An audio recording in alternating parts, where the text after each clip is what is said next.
start off in Rivers State, where the military has assured that it will step up the clampdown on oil theft and artisanal refining activities across the Niger Delta region. This is in compliance with the Presidential Directive to security agencies to implement measures that would lead to an increase in oil production. Senior reporter Uche Okoro reports. Troops of the Joint Task Force of Operation Delta Safe are in Port Harcourt, the Rivers State capital, for a tour of some locations that are known for illegal oil bunkering activities. Their target is to ensure that production of oil hits 2.1 million barrels per day. Recorded drop in the figure has been blamed on pipeline vandalism and siphoning of products for illegal refining. For a start, the military is sensitizing the people on the impact of these activities on not just the economy, but also the environment. The federal government have given us marching order to ensure that such activities cease forthwith. Why do we need to cease it forthwith? Because we need to increase our oil production. As at today, the oil production has gone so low, and we have given mandates upon our OPDS mandate, which is to protect oil and gas facilities with emphasis on crude oil theft. But the marching order given to us is that within 2 weeks, we have to ensure that all these activities that impinge on our oil production is brought to barest minimum.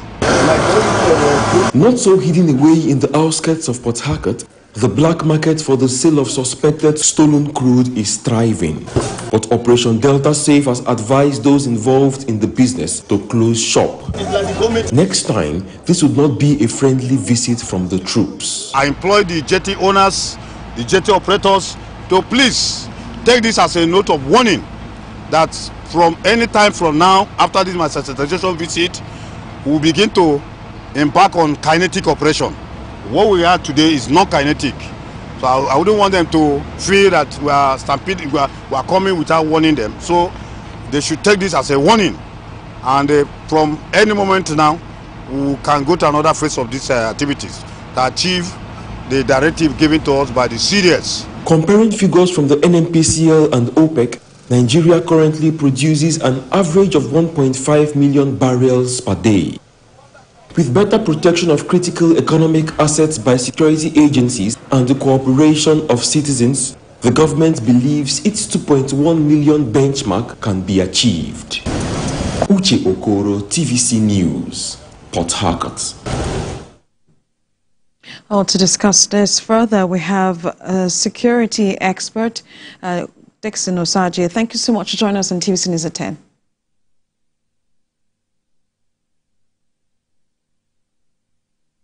If you can hear me.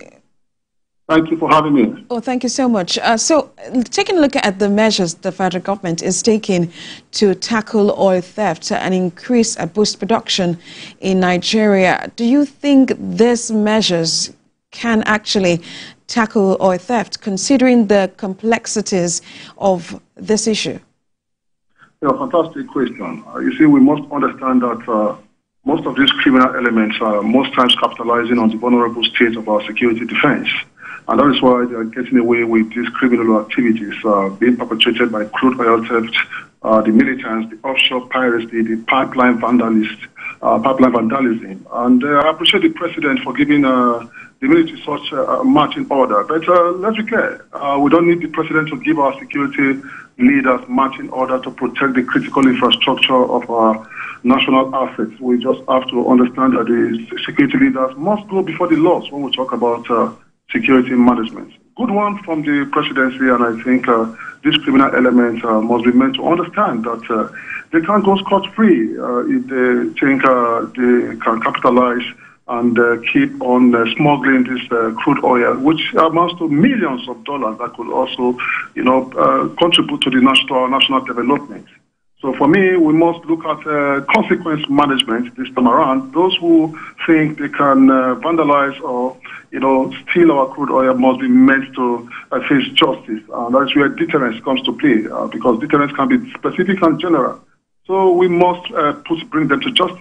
Then it's to give us a good amount of mitigation. So the whole essence of crime prevention is for us to mitigate this crime bedeviling our dear nation, Nigeria. Let's also understand that we cannot eliminate criminality till the end of time.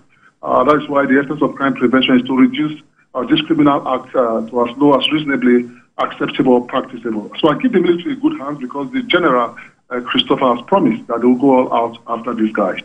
Well, some persons will say that there are fears or concerns about how the military engages civilians, particularly host communities of this whole oil pipelines. What kind of approach? You know, we saw in that video that they had issued a warning to artisanal refiners. But what more can the military do to further engage these host communities?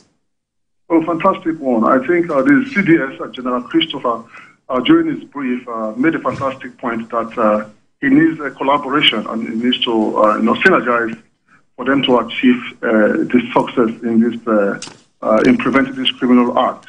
For me, I think they need to also fall down to the drawing board of crime prevention strategy. You know, it's not about military might or policing might. They must bring in the technological factors as well. You know, in advanced world, there's what we call aerostat. You know, aerostat airborne surveillance equipment in which you deploy in the sky that we, carry out surveillance activities within your critical infrastructure and send signal to the command control center where military officers and police officers will be dispatched to go and get rid or catch up these criminals. So I will advise them to, build in more on technology so that they will not lose a lot of men in engaging these criminal guys. So I advise the service chief, as he rightly said, to synergize, most especially with the DSS for intelligence gathering, the police, and also other, both the community, because the community here are the hosts, and they must not be, left out in the area of this protection strategy. So I wish the military good luck because this is a wake-up call for us to also build our country.